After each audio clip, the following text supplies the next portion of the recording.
کتنی بڑی بات ارشاد فرمائی، فرمایا لا تقنطوا من رحمت اللہ، تم نے میری رحمت سے نا امید نہیں ہونا۔ اللہ کی رحمت سے نا مالک کیا ملے گا؟ فرمایا ان اللہ یغفر الذنوب جمیعا، اللہ سارے گناہ معاف فرما دے گا۔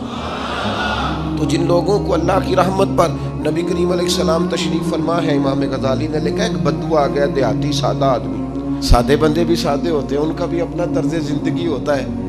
تو بدو آ گیا، سادہ آدمی تھا، آتے ہی السلام علیکم لے کے نا تو کوئی بات ہی نہیں کی، سیدھا سیدھا ہی کہتا یا رسول اللہ صلی اللہ علیہ وسلم یہ بتائیں قیامت کے دن حساب کس نے لینا ہے؟ حضور فرمانے لگے بھائی یہ تو بڑی صاف سی اور مختصر سی اور سادہ سی بات ہے، حساب تو اللہ تعالیٰ نے لینا ہے۔ اب اس نے جو لفظ کہے اللہ کے حبیب کی آنکھوں میں آنسو آ گئے، کہنے لگے اگر اللہ نے حساب لینا ہے پھر انشاءاللہ کرم ہی ہوگا۔ تو حضور فرمانے لگے تمہیں یہ امید کس طرح ہے؟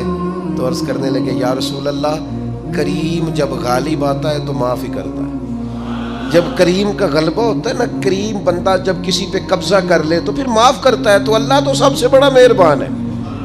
وہ بات کی اور اگلا جملہ ہی کوئی نہیں کہا، وہ چلے گئے۔ تو حضور علیہ السلام نے اب اس بات پر رزلٹ دیا، فرمانے لگے کریم محبوب بندہ سادہ تھا، بات بہت بڑی کر گیا ہے، بڑی بات کر گیا، سادہ آدمی۔ میرے عزیز، اللہ کی رحمت پر جن لوگوں کو امید ہو، انہیں موت سے ڈر اور پھر جن کو محبوب کی ملاقات کا شوق ہو نا، ہم نے جان دے دی وعدہ دیدار پر، ہم سے وعدہ کیا گیا تھا کہ تم مرو گے نا تو تمہیں دیدار ملے گا، تو ہم نے جان ہی دے دی وعدہ دیدار پر، جان ہی دے دی وعدہ دیدار پر۔ اور پھر فرماتے ہیں نقد اپنا دام ہو ہی جائے گا، فرماتے ہیں ہم نے جان دی ہے اس وعدے پر کہ وہ ملے گا، تو امید ہے کہ یہ سودا ادھار نہیں۔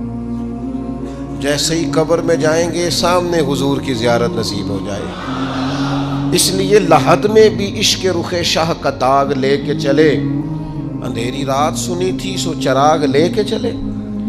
یہ حدیث آپ نے بھولنی نہیں، یہ تنہائیوں میں یاد رکھنے کی روایت ہے، یہ تنہائیوں میں پڑھنے کی روایت ہے۔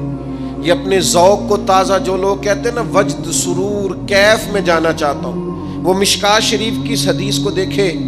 اللہ کے حبیب علیہ السلام نے فرمایا لوگوں میں تمہیں بتاؤں قیامت کے دن اللہ تعالیٰ بندوں سے پہلا سوال کیا فرمائیں گے اور بندے اس کا جواب کیا دیں گے؟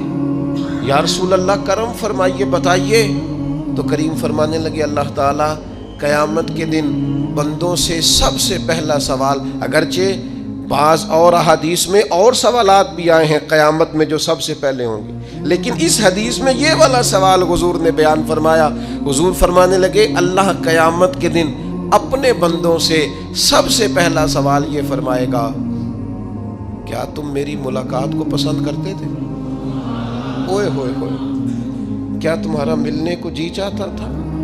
کبھی اے حقیقت منتظر نظر آ نہ لباس مجاز۔ اقبال کہتے ہیں تیرے کرم اتنے ہیں دل کرتا ہے تجھے دیکھیں، کبھی کبھی اے حقیقت منتظر نظر آ نہ لباس مجاز میں، لاکھوں سجدے تڑپ رہے ہیں میری جبین نیاز میں، تمہارا دل کرتا تھا مجھ سے ملنے کو؟ حضور فرماتے بندے عرض کریں گے مالک بڑا دل کرتا تھا۔ تو پھر اللہ فرمائیں گے یہ گفتگو کی معنویت تو دیکھو یار، اس کا حسن تو دیکھو۔ اللہ پھر پوچھیں گے کیوں دل کرتا تھا تمہارا؟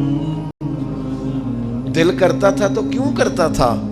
عرض کریں گے مالک اس لیے کہ ہمیں امید تھی کہ تو معاف بھی کر دے گا، رحمت بھی فرمائے گا، اس معافی کی امید پر دل کرتا تھا تو ملے۔ حضور فرماتے ہیں پھر رب فرمائے گا مجھ پر واجب ہے، میں نے اپنے کرم سے واجب کر لیا ہے کہ آج تمہیں جنت عطا کروں گا۔ یہ جو ملاقات ہے نا، ملاقات کہ وہ ملیں گے، ان سے ملاقات ہوگی۔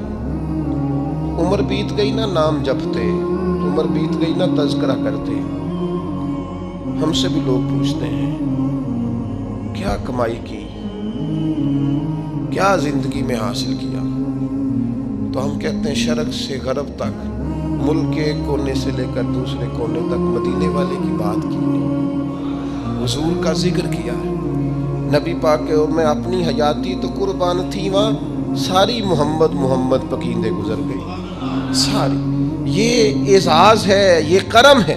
اب کیا ہوتا ہے، گناہگار لوگ ہیں، اتنا بڑا دعویٰ تو نہیں کر سکتے، لیکن دل تو چاہتا ہے نا کہ چلو جس کا نام لیا ہے اس کی کبھی زیارت بھی ہو، کبھی ملاقات بھی ہو، کبھی نظر کرم بھی ہو۔ کسی نے اپنے محبوب سے کہا تھا کہ ذرا ایک نظر مجھ پہ بھی کیجئے، تو قریب بیٹھے ایک شخص نے کہا یار تو نے بڑا دعویٰ کیا ہے، جو محبوب ہوتے ہیں ان کو تکلیف نہیں دی جاتی، تو کہتا ہے